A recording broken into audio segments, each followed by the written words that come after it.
So, Warriors at saka Pelicans. Well, iba no, iba yung opensa ngayon ng Golden State at saka yung kanilang hustle, no, dinomina daw nila yung offensive rebounding. So, ibig sabihin, pag nagmiminti sila, nako-convert nila sa puntos dahil nare-rebound nila yung bola. So, yun daw yung pumatay dun sa New Orleans Pelicans.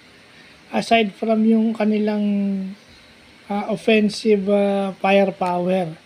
At iba to si Steph Iba to si Steph. Pag ito naging consistent, ewan ko na lang kung saan to dadalhin kasi masyado pa namang maaga. At wag lang sana mai-injured. Well, ito yung ito yung kaganda. Wala si Clay ngayon, di ba? So, Chris Paul made shots, Wiggins make shots, Curry make shots. At saka yung ibang role players nila na rumi-rebound. So, ito yung magandang pinapakita ng Warriors, no, yung buong team para tulungan si Curry. No, hindi purong si Curry, si Chris Paul ay napapansin, hindi. May ibang kitang-kita mong tumutulong sa Golden State sa kahit na anong paraan, manalo lang sa laro. So, yan. Pag Lakers kasi, lagi ka nakapokus dun sa stars. Itong Golden State. Wala, hindi naman superstar yung Moody. Hindi naman mas lalo naman si Kevon Looney. Hindi naman siya on the verge of becoming a superstar. Role player din yan. Diba?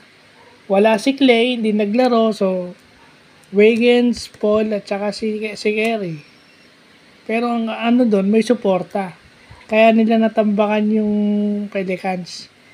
Medyo may kahinaan. Yun na nga yun, di ba? Lagi ko na sinasabi, merong weakness yung Warriors sa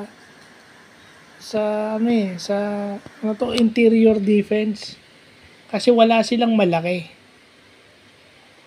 Di ba? Walang tutulong kay Draymond defensively na malaki. And kay Looney. Kasi hindi pinagsasabay si Looney tsaka si Saric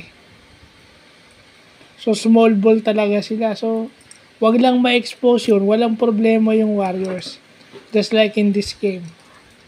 Siguro, doon nila binawi yun. Dahil alam nilang maliliit sila. Kailangan nila pag nagminti sila, kailangan nilang rebound.